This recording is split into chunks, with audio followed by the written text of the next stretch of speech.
सभी हरिभक्तों एवं माताओं का हार्दिक स्वागत है श्री श्री जगन्नाथ बलदेव एवं सुभद्रा माता के मंदिर में। कुछ दिनों से आप सब लोग नवरात्रि के आनंद में थे और कल दशहरा हुआ। आज भी वैष्णव पद्धति के अनुरूप आज भी दशहरा का तिथि मनाया जा रहा है। कल एकादशी है,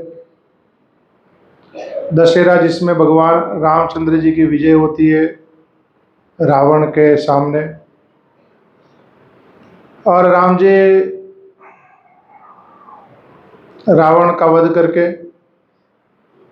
दिवाली के दिन, आज से ठीक 20 दिन बाद दिवाली के दिन शाम को, पूरी संध्या नहीं हुई है, थोड़ा थोड़ा उजाला है, अमावस्या के दिन भगवान राम जी अयोध्या में पहुंचते हैं। क्योंकि महाराज भरत जी ने रामचंद्र जी से कहा था कि अगर एक दिन भी अगर आपने आने में देरी की ना तो मैं शरीर छोड़ दूंगा। क्योंकि 14 वर्ष का ये जो वनवास आप भुगत रहे हैं और आपने मुझे आज्ञा दी, इसलिए मैं 14 वर्ष तक तो राह देख लूंगा, लेकिन 14 वर्ष के उपरांत एक भी दिन राह नहीं देखूंगा। तो महाराज भरत की इस प्रतिज्ञा को ध्यान में रखते हुए राम जी ठीक 14 वर्ष के आखिरी में दिन में अयोध्या में पहुंच गए और संध्या को राम जी आए, उनका स्वागत करके सब लोग अयोध्या में उनको ले गए और फिर गुरुजनों के मार्गदर्शन में दूसरे दिन उनका राज्य अभिषेक किया गया।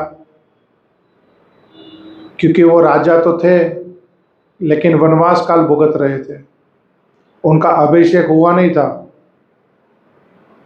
औपचारिक रूप में महाराज दशरथ जी ने उनको राजा बताया था, तो विधिवत राज्य अभिषेक होता है और फिर राजा रामचंद्र जी इस भारत खंड के राजा बनते हैं।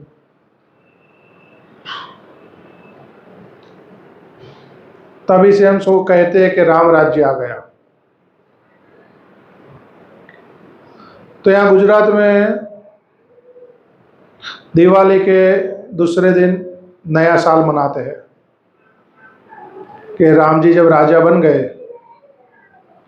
तो अब से जो शासन काल चलेगा, जो जीवन चलेगा वो नया होगा। क्योंकि अभी राजा बन गए राम जी, तो अभी उनके नेतृत्व में सब कार्य होंगे। इसलिए दिवाली के दूसरे दिन सब लोग गुजरात में नया साल मनाते हैं।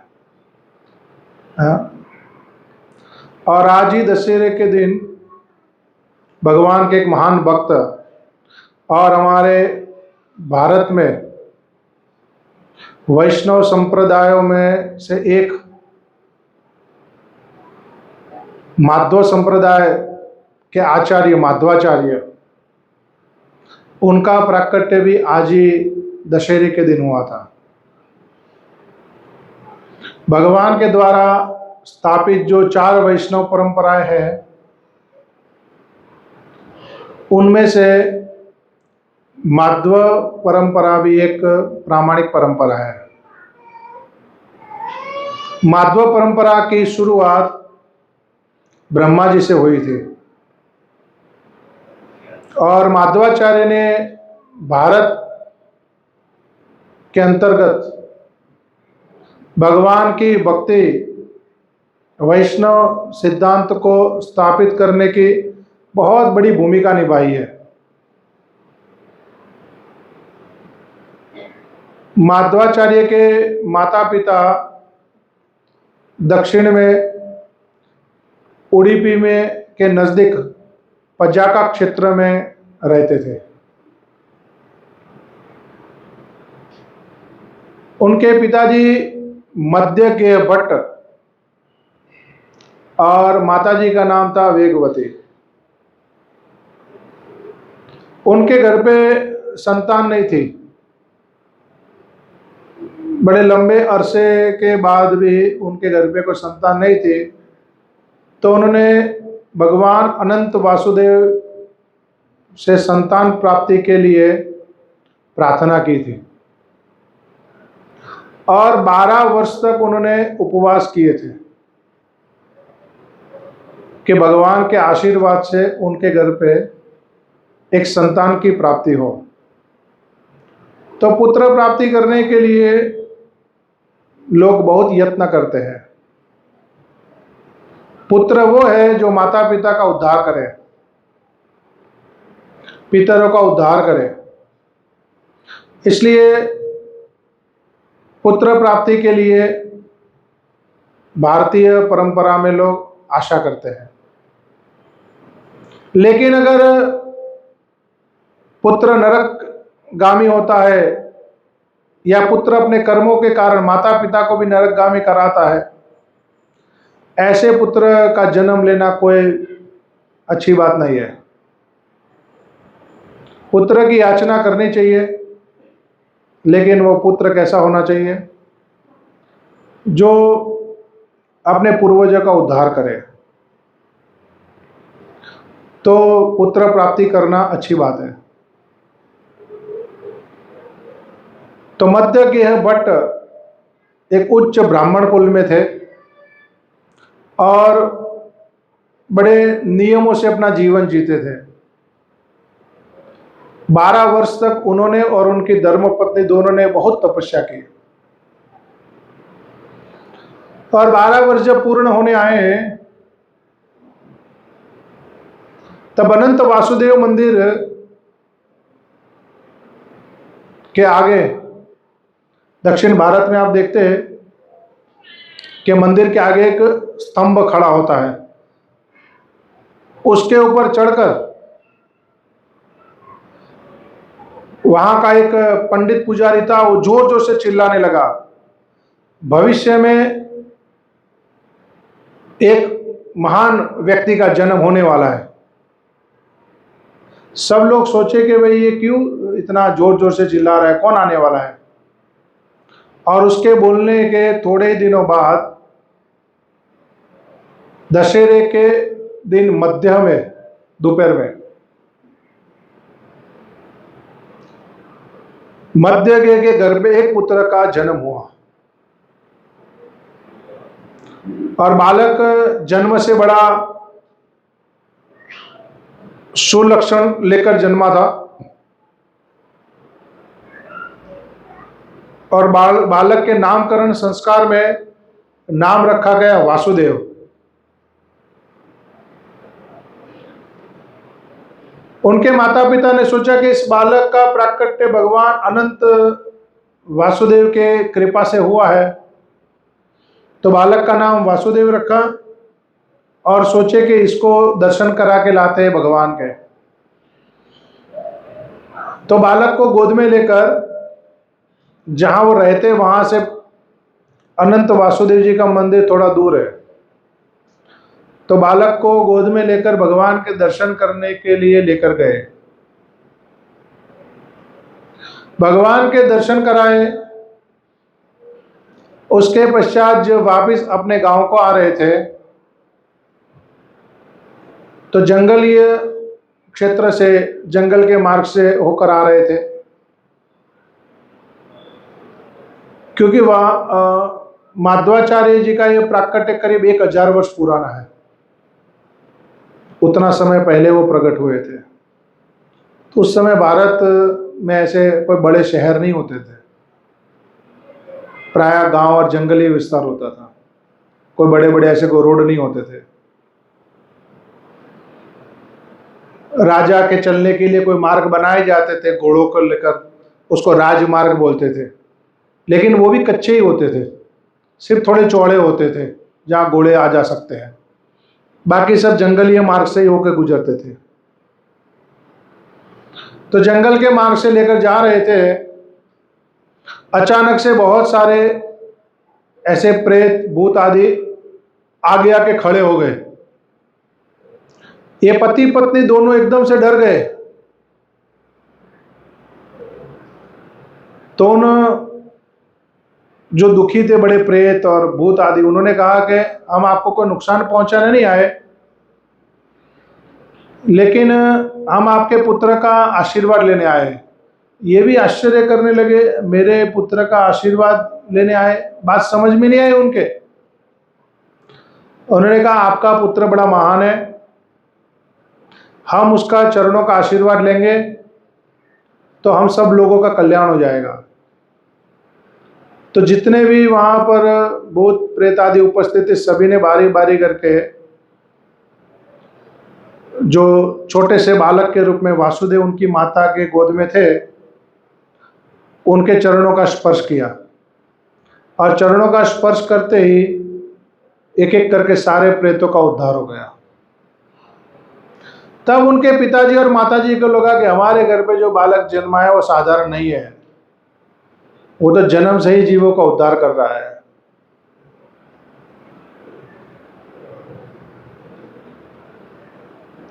तो वासुदेव जो थे वास्तव में वो स्वयं वायुदेव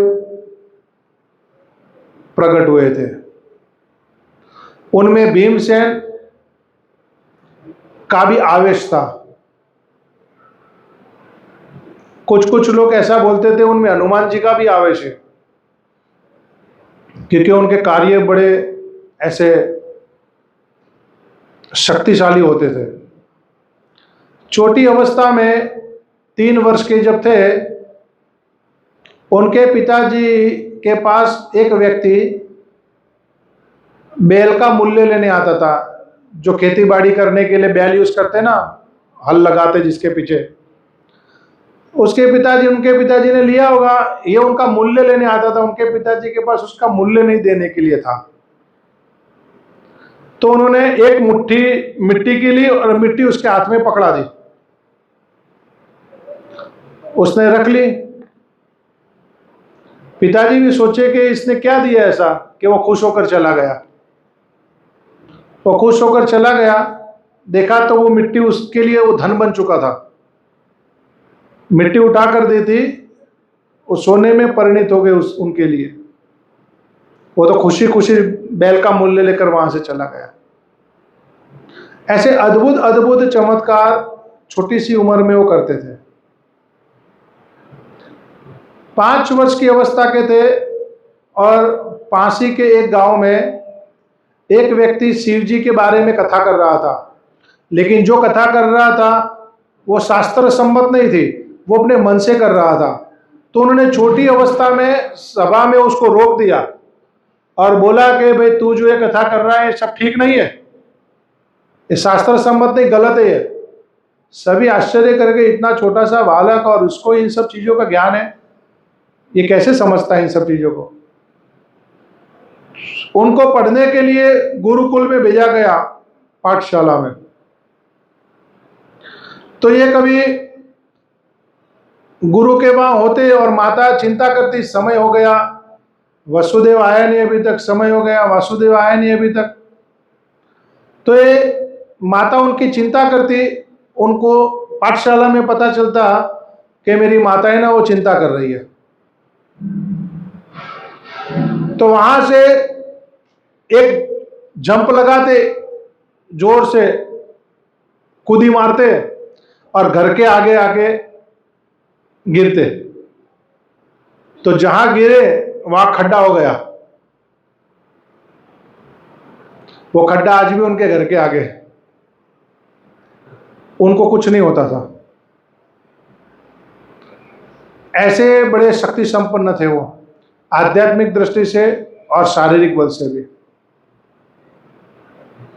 जब उनकी उम्र 11 वर्ष की हुई तो एक दिन उन्होंने उनके माता पिता से कहा कि मुझे संन्यास लेना है। 11 वर्ष का बालक, जिसको संसार में क्या पता होगा कि जो संन्यास की बात करेगा। 11 वर्ष की अवस्था में तो संसार क्या होता है यही नहीं पता होता। ना व्यक्ति अपने आप को ठीक से समझता है, ना व्यवहारों को ठीक से समझता है 11 वर्ष की अवस्था में, लेकिन उन्होंने कहा मैं जीवन में जो कार्य करने आया हूँ वो कार्य को अगर मुझे पूरा करना है तो उसके लिए मुझे संन्यास लेना है।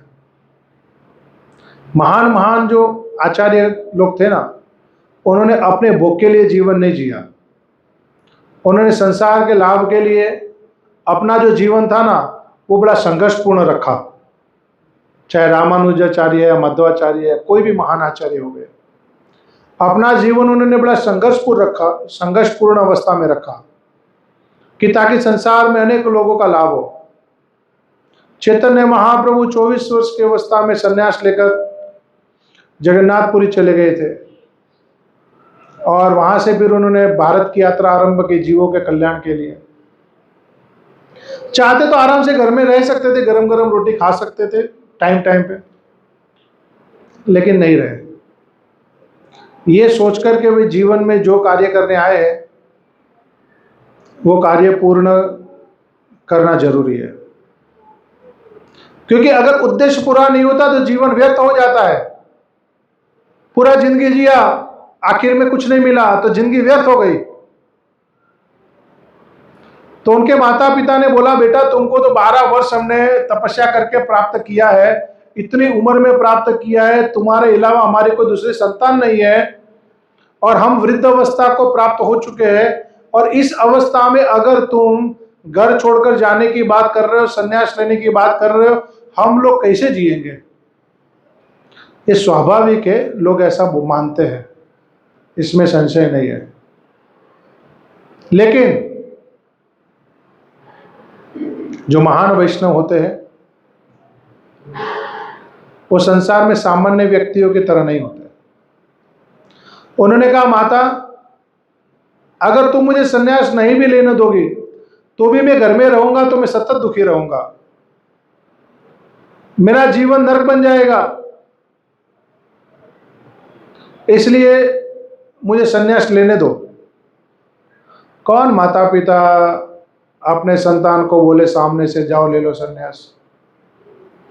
लेकिन उन्होंने बड़ी विनती की, आखिर में वो नहीं मान रहे थे। तो उन्होंने क्या कहा, मेरे जाने के बाद मेरे एक छोटे भाई का जन्म हो जाएगा। माता पिता कहते तुम्हारा जन्म ही बड़ा मुश्किल से हुआ है, एक बालक का जन्म और कैसे होगा, ये कैसे संभव है। कहते यहां पर अपने घर पे एक तालाब है जो सूख गया है, जिसमें पानी नहीं है, और एक वृक्ष है वो भी सूख गया है। मैं बोलता हूं अगर ये बात सत्य निकले तो कल सुबह तालाब भर जाएगा पानी से और ये वृक्ष भी हरा भरा हो जाएगा। अगर कल ये दोनों बात सिद्ध हो जाए तो मान लेना कि मेरे संन्यास लेने के बाद आपके घर पे एक पुत्र का जन्म और हो जाएगा। दूसरे दिन जब सवेरा हुआ ना, जैसा उन्होंने बोला वैसा का वैसा ही हुआ। माता पिता समझ गए ये सामान्य व्यक्ति नहीं है, इसको सिर्फ हमारे काम के लिए, हमारे सुख के लिए घर पे बांध के रखना अच्छी बात नहीं है। माता पिता समझ गए, उन्होंने पुत्र को अनुमति दे दी, जाओ पुत्र संन्यास ले लो। धन्य है वो माता जो अपना स्वार्थ छोड़कर अपने से जन्मे पुत्र को भगवान की सेवा करने के लिए भेज दे, कि अनंत जन्मों से भगवान के साथ जीव का संबंध है, उस संबंध को पूरा करने के लिए, उसको निभाने के लिए माता इस जन्म के संबंध को भूल जाती है कि ये बालक तो इसी जन्म में मेरे पास आया है, मेरे गर्भ में आया है, मेरा पुत्र बना है, लेकिन ये जन्मों जन्मों से भगवान का है। उस नाते मैं अपने लिए इसको बांध के रखो, अपने स्वार्थ के लिए इसको बांध के रखो, इससे अच्छा है वो भगवान के साथ अपना संबंध जोड़े और मनुष्य जीवन को सफल करे। माता ने अनुमति दे दी, जाओ बेटा तुमको मैं संन्यास की अनुमति देती हूँ। बड़े प्रसन्न हो गए संन्यास की अनुमति प्राप्त करके। वहां से संन्यास लेने के लिए गुरुगृह में गए।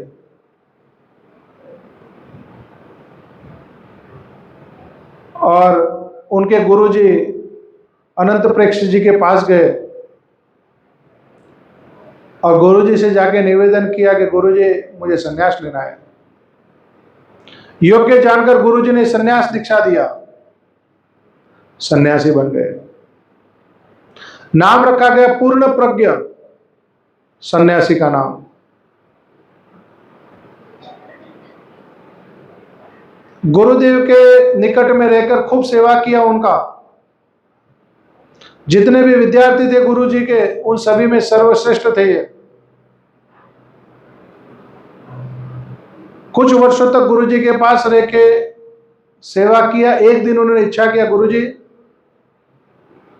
मैं दिग्विजय यात्रा करना चाहता हूं भारत में, और गंगा दर्शन करना चाहता हूं, गंगा स्नान करना चाहता हूं, क्योंकि गंगा उत्तर में बहती है और वहां से पूर्व की ओर गंगा सागर में मिल जाती है। दक्षिण प्रांत में गंगा नहीं है, तो गंगा जी के दर्शन करने की, स्नान करने की अभिलाषा होगी उनके हृदय में। इतने होनहार शिष्य को छोड़ देकर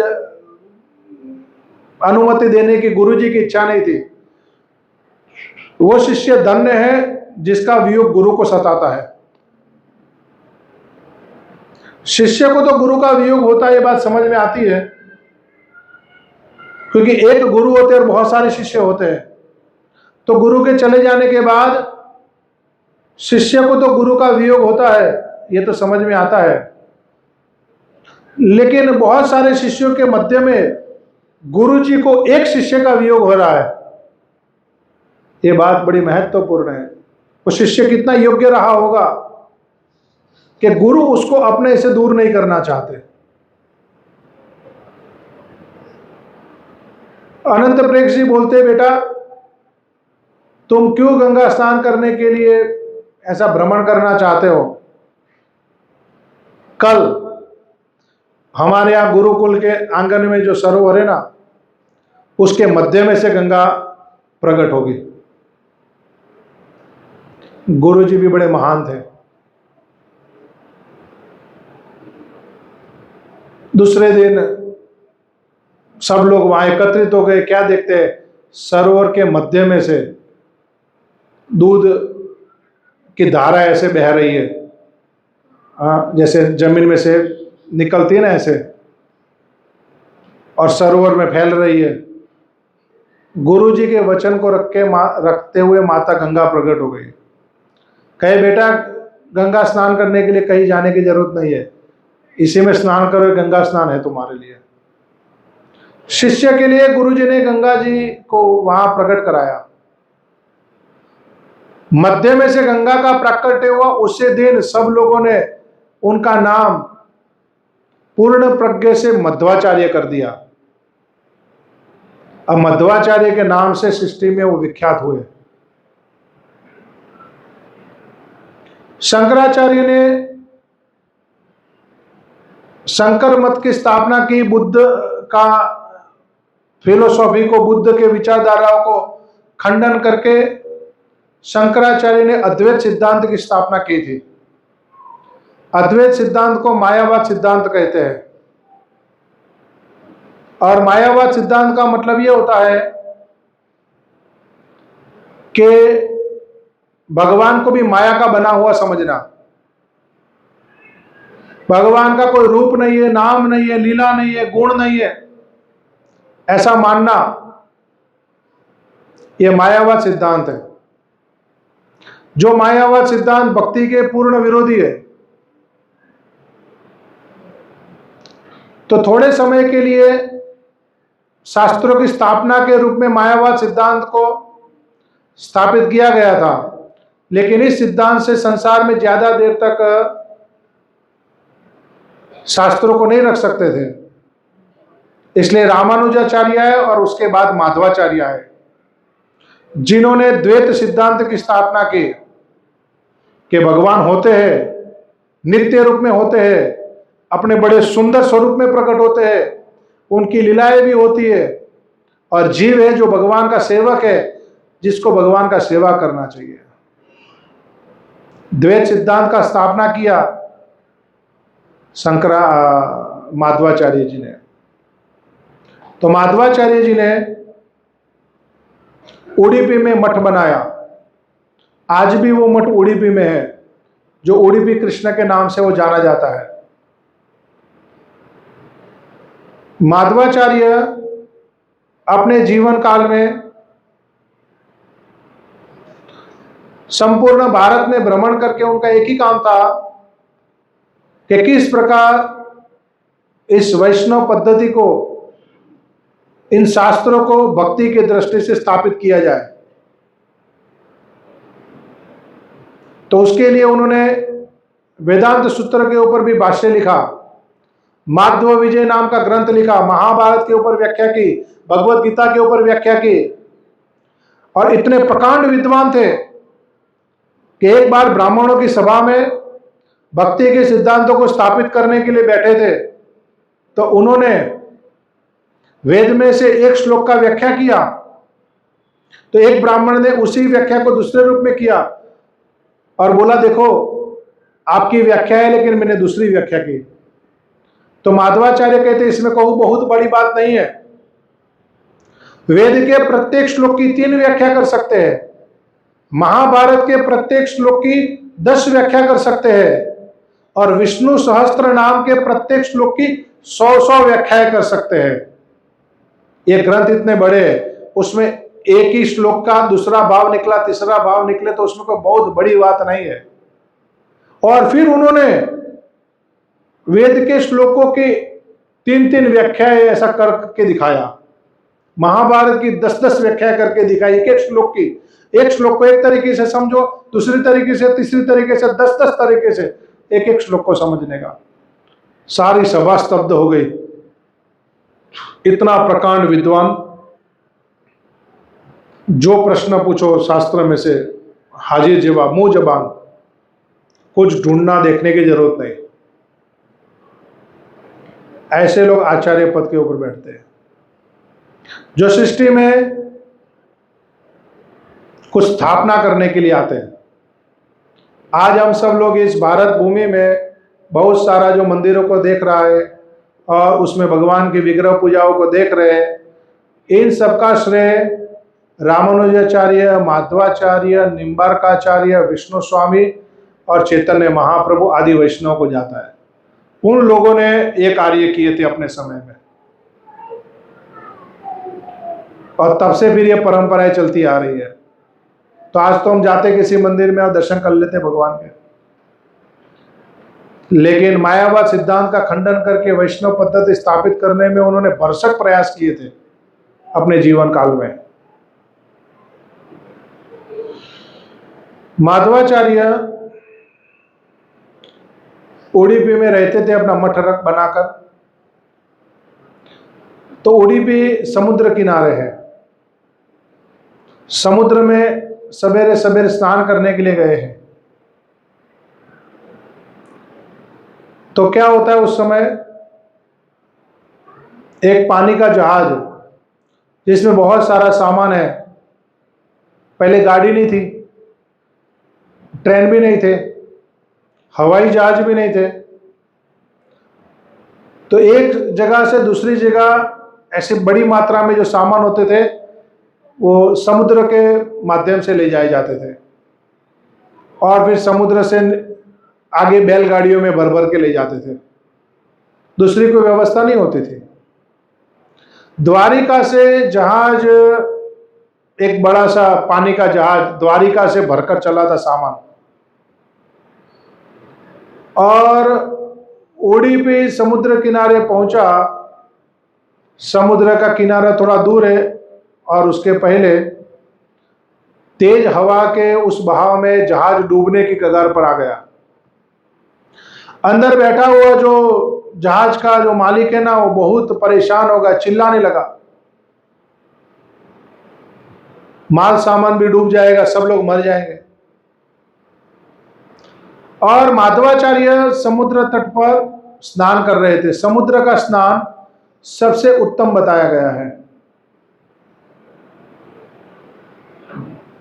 कुएं से बड़ा सरोवर है, सरोवर से बड़ा स्नान नदी का है, नदी से बड़ा स्नान समुद्र का है, क्योंकि समुद्र में सारी नदियां मिलती है। इसलिए समुद्र स्नान को उत्तम मानते हैं। तो माधवाचार्य स्नान कर रहे थे, माधवाचार्य ने देखा कि पानी में एक जहाज डूब रहा है और वो लोग चिल्ला रहे मदद की आशा लगाए हुए। तो माधवाचार्य जी स्नान करते करते वहीं से ऐसा हाथ कर रहे, आशीर्वाद दे रहे, और जहाज को उन्होंने जैसा था वैसा का वैसा स्थिर कर दिया। जहाज अब बिल्कुल स्थिर हो गया, जहाज किनारे पर लग गया। उतर के सब आए, माधवाचार्य जी को प्रणाम करने लगे कि आपने आशीर्वाद दिए, हमारा जहाज बच गया, ये सारा सामान बच गया। माधवाचार्य जी को बोला आप इस जहाज में से जो चाहो ले जाओ। तो माधवाचार्य जी सन्यासी थे। रामचरितमानस में कहते हैं कि वैरागी साधु का वेश धारण करके व्यक्ति संसार की अगर उल्टी कर दे, संसार की उल्टी मतलब संसार को त्याग दे, तो ऐसा व्यक्ति संसार को दोबारा खाता नहीं है। जब लिया था त्याग वैराग्य लिया था, संन्यास लिया था, संसार छोड़ा था, संसार को उल्टी कर दिया था, तो उसको दोबारा नहीं खाएंगे। माधवाचार्य बोले हमको कुछ नहीं चाहिए, हम जिसमें है उसमें संतोष का अनुभव कर रहे हैं। कहते महाराज लेकिन हमारी हृदय की इच्छा है, आप कुछ तो लीजिए, हम आपको कुछ अर्पण करना चाहते हैं हमारी तरफ से भेंट स्वरूप, आप कुछ लीजिए। वो पूछते आप कहां से आ रहे हो? कहते हम द्वारिका से आ रहे हैं। द्वारिका से आ रहे हो, आपके पास चंदन है क्या? कहते बहुत चंदन है, ढेर के ढेर चंदन है। एक बड़ा सा चंदन का ढेर आपको दे देते हैं। कहते चंदन दे दो, साधु लोग तिलक लगाएंगे मठ में। देखो मांगा तो चंदन मांगा,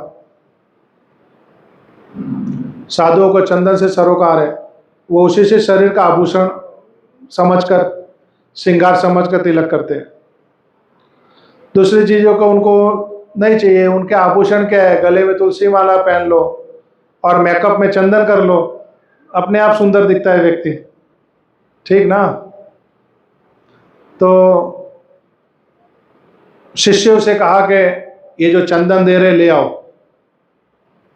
शिष्य गए, चंदन उठा रहे, चंदन उठ नहीं रहा है। और शिष्य गए और लग गए और वो चंदन उठा रहे, नहीं उठ रहा है। सब लोग आश्चर्यचकित हो गए। जब रखा था तब तो इतना भार नहीं लग रहा था, तब तो बड़ा आसानी से रख दिया था।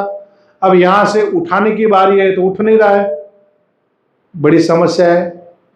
आके आचार्य जी को कहा कि चंदन का वो बड़ा सा गट्ठर, बड़ा सा टुकड़ा उठ नहीं रहा है। वो समझ गए कि इतना सा चंदन अगर इतने लोगों से ना उठे तो कुछ तो है।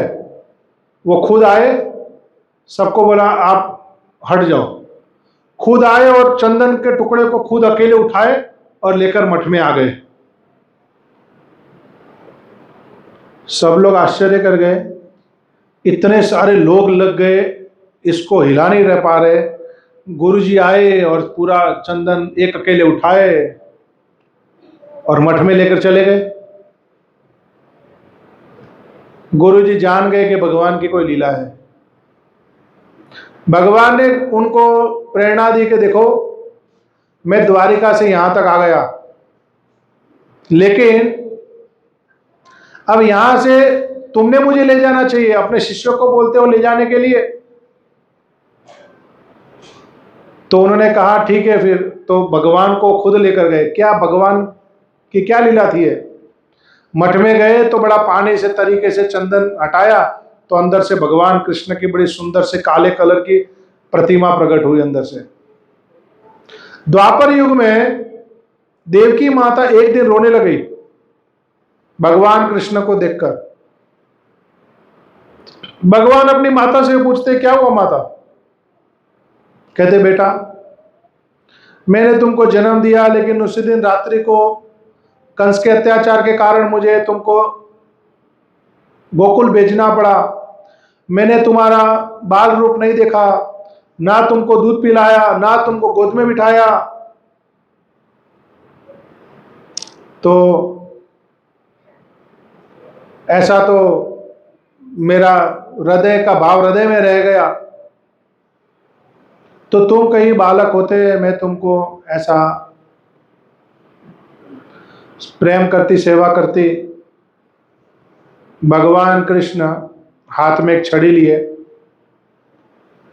जो बालक अवस्था में थे, जिससे उन्होंने एक मटकी फोड़ी थी दही की, जो यशोदा जी ने माखन बनाने के लिए रखी थी, वो स्वरूप का एक विग्रह दे दिया अपनी माता को। वो विग्रह फिर समय के परिस्थिति में गया रुक्मणी देवी जी के पास,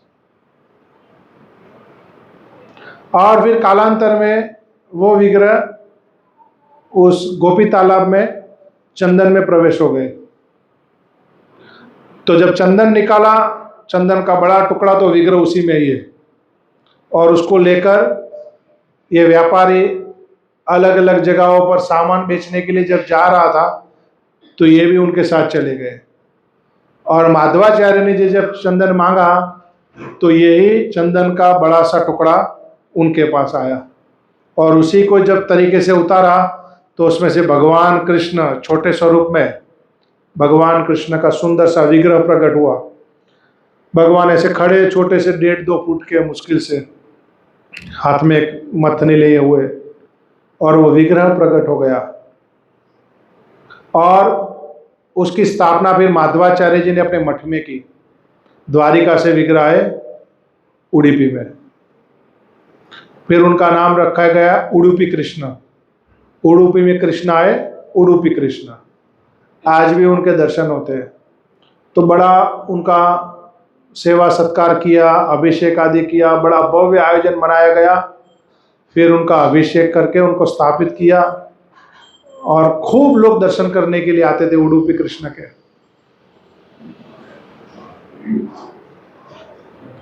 जब भगवान प्रकट हुए, ऐसे ही सबको पता चला, तो जगह जगह से भक्त लोग भगवान के दर्शन करने आते थे। भगवान के दर्शन करने से चित्त जो है ना, वो शांत होता है। संसार में जो अनेक प्रकार के जो द्वंद्व है ना, अनेक प्रकार के दोषमयी जो वातावरण है, वो भगवान के मंदिर में आके उनका दर्शन करके थोड़ी देर बैठने से शांत होते हैं। तो बहुत सारे लोग दर्शन करने आ रहे थे।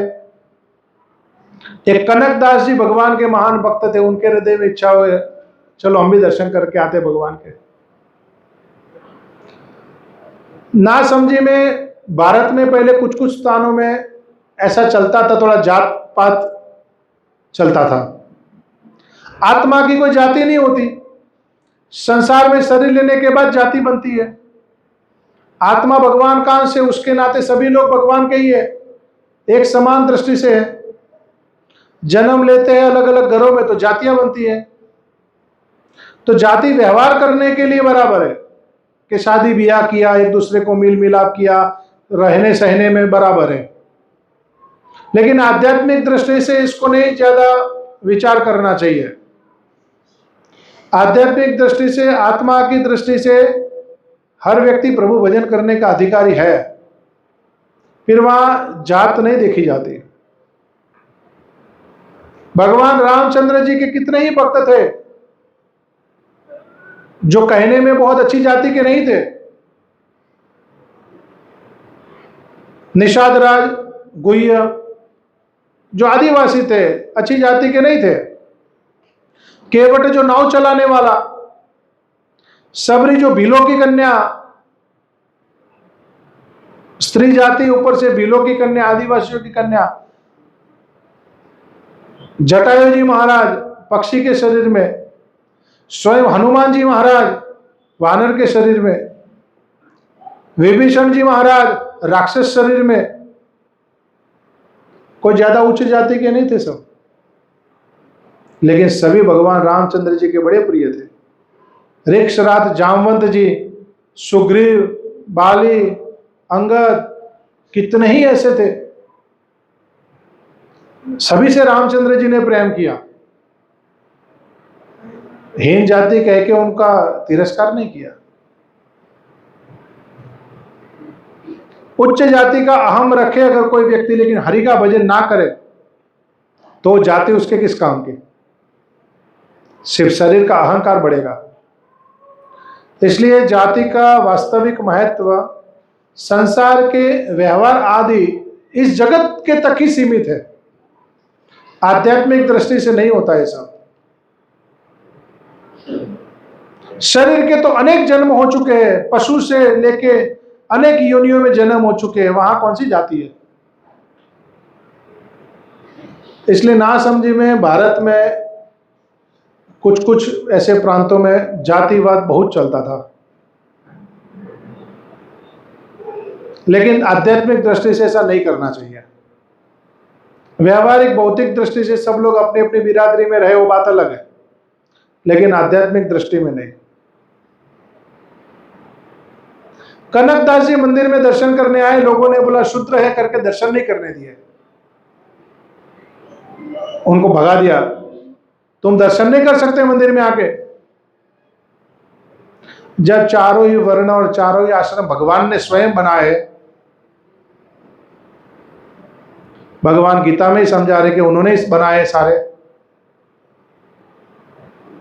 चतुर्विधा भजन्ते माम जना सुकृतिनो अर्जुन, ये चारों आश्रम या चार प्रवृत्ति के लोग, ये सब कुछ तो भगवान के द्वारा बनाया गया है। गुण कर्म विभागशया, और गुण और कर्मों के आधार पर उनका विभाजन किया है, कोई जाति के आधार पर विभाजन नहीं किया गया।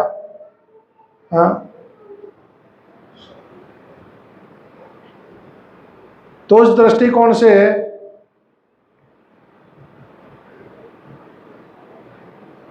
जब भगवान स्वयं उसको बना रहे तो भगवान के लिए कोई हीन नहीं है, तो हमारे लिए हीन कैसे हो जाएगा? लेकिन कुछ लोगों ने दर्शन करने नहीं दिए कनकदास जी को। कनकदास जी बहुत रोने लगे, भगवान का दर्शन प्राप्त नहीं करने के कारण बहुत तड़प रहे, दुखी है। किसी व्यक्ति के प्रति उनमें मन में ईर्ष्या नहीं है, लेकिन भगवान का दर्शन नहीं करने को मिला, उसको लेकर बड़े दुखी हो गए। तो मंदिर के पीछे जाकर रोने लगे कि भगवान के दर्शन नहीं हो रहे।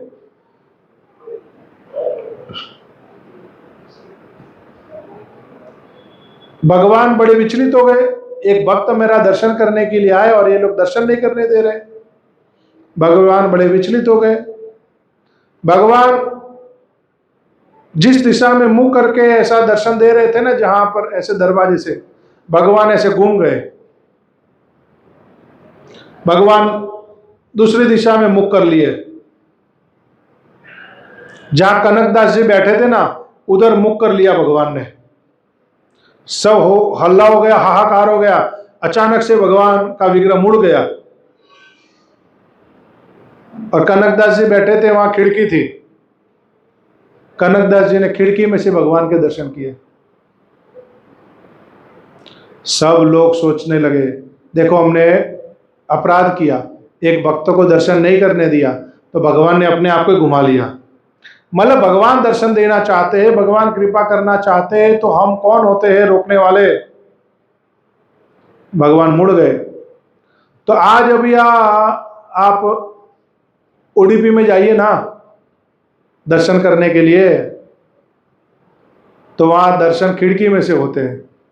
छोटी सी खिड़की है, जाली लगी हुई है, अंदर भगवान बैठे हुए, दिए लगे हुए, बड़ा सुंदर आभूषण, दिव्य आभूषण भगवान को धारण करवाते हैं।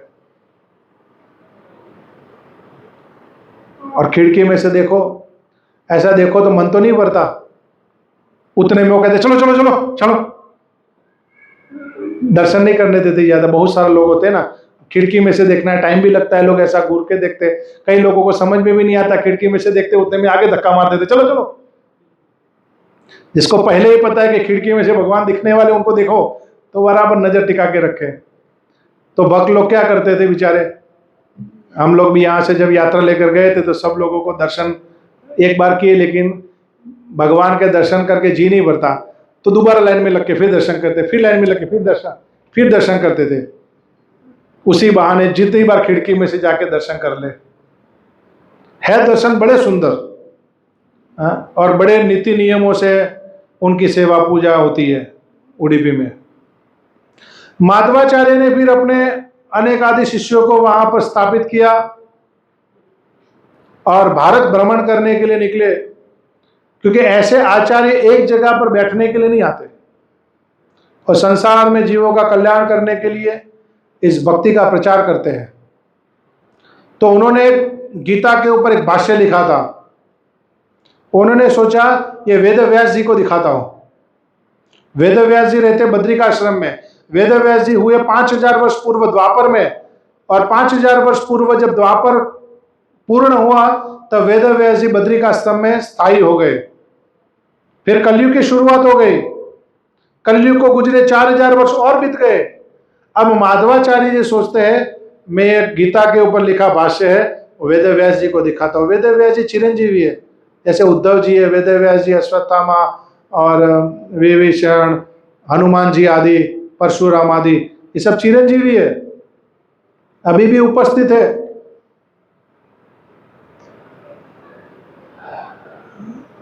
उत्तर की तरफ गए,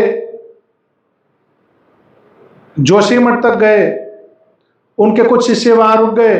एक शिष्य ने जिद किया मुझे भी आगे चलना है। उन्होंने कहा आगे मत चलो, आगे का रास्ता बड़ा दुर्गम है। कहते नहीं मुझे भी चलना है।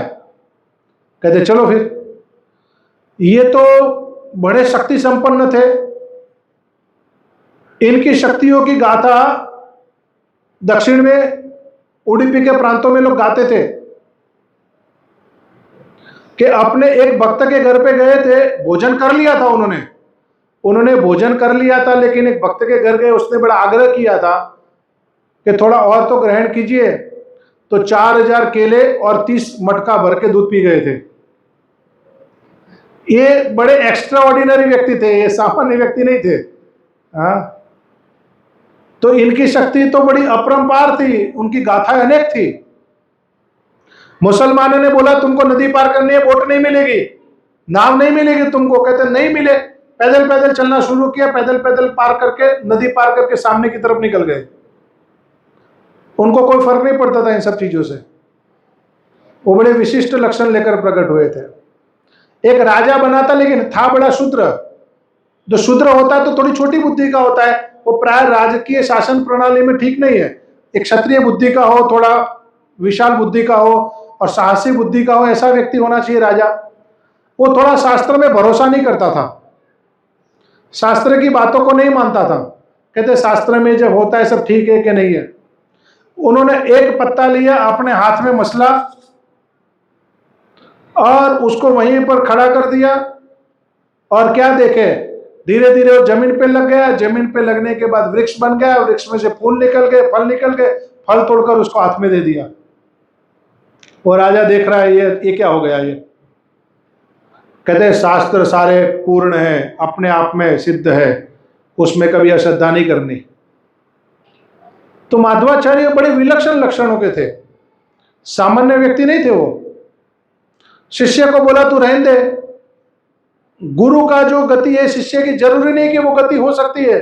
गुरु तो अपनी सामर्थ्यता से चल पड़ेंगे। वो तो चलने लगे। अभी क्या है कि जैसे जैसे ऊपर बद्री का आश्रम की तरफ जा रहे, बद्री मतलब बेर का बहुत बड़ा वृक्ष, इतना बड़ा वृक्ष जिसके नीचे एक पूरा आश्रम बन गया, जहां हजारों साधु संत लोग भजन करते हैं। लेकिन ऐसा आप हेलीकॉप्टर लेके जाके देखोगे तो दिखेंगे नहीं। ये सब लोग तो दिव्य लोग हैं, नर नारायण ऋषि आदि। द्वारिका से जब भगवान कृष्ण अप्रगट हुए तो उद्धव जी भी बद्रिकाश्रम चले गए। बहुत लोग बद्रिकाश्रम में ऐसा रहते हैं। तो शिष्य पीछे चिल्ला रहे, गुरुजी मैं चल नहीं पा रहा हूं, बर्फीली जगह है, धीरे धीरे ऊपर चल रहे, हवा पतली हो रही, शिष्य से चला नहीं जा रहा है। माधवाचार्य तो सटासट चले जा रहे। शिष्य चिल्ला रहा है गुरुजी मेरा कुछ करो। गुरुजी कहते बीच रास्ते में परेशान कर रहा है, तेरे को बोला था मैं, मत आ मेरे साथ, न यहां से वापिस जा सकता है, न यहां से आगे आ सकता है। उसकी सारी शक्ति चली गई, कमजोर पड़ गया, वो वापिस भी नहीं जा पा रहा है। गुरुजी ने कहा आंखें बंद कर। उसने आंखें बंद की तो जोर से माधवाचार्य ने फूंक मारी। तो उड़ के सीधा जोशीमठ में आके गिर गया। जब गिरा तो पता चला। हाँ, तो देखो गुरु गुरु के करने पर शिष्य भी अगर सोचे मैं भी कर लेता हूँ, गुरु जी रात रात उठ के भजन करते मैं भी कर लेता हूँ, 2-4 दिन करेंगे भी सही, 2-4 दिन करेंगे तो 4-5 25-50 लोगों को कह भी देंगे, क्योंकि रहा नहीं जाता ना अंदर बिना कहे। और फिर बाद में क्या होता है, 4-5 दिन होते हैं और उसके बाद फिर धीरे धीरे धीरे धीरे फिर व्यक्ति को याद करना पड़ता है, ओ मंगल आरती का टाइम हो गया, उठना नहीं तेरे को। वो रात रात भजन करता था, मंगल आरती उठाना पड़ता है उसको। तो ऐसा गुरु का अंधा अनुकरण नहीं करते, व्यक्ति को अपनी योग्यता के आधार पर कार्य करना चाहिए। ऐसा जोर मार के चल जाने से कोई भक्ति एकदम से नहीं बढ़ जाएगी। तो वो बद्रिक आश्रम में पहुंचे, वेद व्यास जी से मिले, वेद व्यास जी को प्रणाम किया, वेद व्यास जी ने उनको आशीर्वाद दिया। समस्त ग्रंथों के रचयिता तो वेद व्यास जी है। वेद व्यास जी ने उन्हें एक शालिग्राम शिला दिया, इसकी सेवा करना तुम। तो उन्होंने जो भगवत गीता के ऊपर जो व्याख्या की थी ना, वो अपना गीता भाष्य दिखाया वेद व्यास जी को। वेद व्यास जी ने देखा, बहुत प्रसन्न हो गए, कहते इसका प्रचार करना तुम, ये बिल्कुल बहुत सुंदर है, कहते हैं। तो वेद व्यास जी से वो प्रमाणित कराकर, उनका आशीर्वाद लेकर, उनका शिष्यत्व स्वीकार करके फिर माधवाचार्य वापिस आए। तो हमारी ये जो परंपरा है ना, ब्रह्म माधव गौड़ीय संप्रदाय, ये जो हम जिसमें भक्ति करते हैं, ये माधव संप्रदाय के अंतर्गत है, जिसके पहले आचार्य हुए थे ब्रह्मा जी। ब्रह्मा जी के शिष्य हुए नारद जी, नारद जी के शिष्य हुए व्यासदेव, और व्यासदेव के शिष्य हुए थे माधवाचार्य। भले 4000 वर्षों का अंतर है दोनों के बीच में, लेकिन फिर भी शरीर के साथ माधवाचार्य ने वेदव्यास जी के दर्शन किए और उनके शिष्य बने थे, और वही से फिर आगे परंपरा चली थी। तो माधवाचार्य भ्रमण करते करते पंजाब के क्षेत्र में एक बार पहुंचे। जहां जाते वहां शिष्य उनका पीछा नहीं कर पाते, वो बड़ी तीव्र गति से चलते, शिष्य उनको पकड़ नहीं पाते। तो बहुत दूर निकल गए, पीछे देख रहे कोई शिष्य नहीं आ रहा है। सोचे थोड़ी देर बैठता हूं, भी शिष्य आएंगे तो साथ में चलूंगा। तो थोड़ी देर बैठ गए वहां पर। अभी क्या हुआ, बैठे बैठे प्रभु का ध्यान कर रहे, अब समाधि अवस्था लग गई, अंतर्मुख हो गए। उतने में वहां से पांचाल देश का राजा निकला, हाथी के ऊपर बैठकर। सैनिकों ने बोला आगे फकीर बैठा, हिल नहीं रहा है। कहते उठाओ उसको। उठाए तो कहते उठ नहीं रहा है। तो महावत को आदेश दिया, हाथी से इसको उठा के फेंक दो, उसको कुचल दो। हाथी गया, हाथी जोर लगा रहा है, लेकिन माधवाचार्य वैसे के वैसे बैठे, हाथी से हिलने रहे। अब राजा को लगा ये बहुत बड़े कोई महान संत है, मैंने बहुत बड़ी गलती कर दी।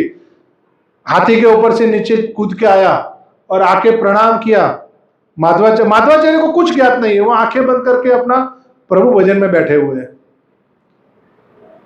उसने बहुत अनुनय विनय किया कि मैंने बहुत बड़ा गलती किया, अपराध किया आपके चरणों में, आपको पहचाना नहीं, बहुत माफी मांगा। तब माधवाचार्य ने देखा अच्छा ये सब घटित हो गया। तो माधवाचार्य ने उसको आशीर्वाद दिया, कहते ठीक है जाओ कोई नहीं, और उसको हरि भक्ति का उपदेश दिया। तो भारत भर में माधवाचार्य जी ने भ्रमण किया और अनेक लोगों को भगवत भक्ति में उन्होंने लगाया। तो ऐसे महान वैष्णव लोग जब संसार में आते हैं तो सदियों सदियों तक लोगों का मार्गदर्शन करके चले जाते हैं, और उन्हीं के द्वारा चलाई गई परंपराओं से लोग भजन करते हैं। तो माधवाचार्य जी के ऋणी है, उनके दिए ज्ञान के ऋणी है, वो हमारी परंपरा के एक आचार्य है। इसलिए गुरुवर्ग होने के नाते हम सब लोगों ने उनका सेवा करना चाहिए, उनके प्रति समर्पित रहना चाहिए। हरे कृष्णा। श्री माधवाचार्य आविर्भाव दिवस की जगन्नाथ भगवान की, श्री गौर राधा कृष्ण भगवान की, जगत गुरु श्री प्रभुपाद की, अनंत कोटि वैष्णव वृंद की जय। हरे कृष्णा।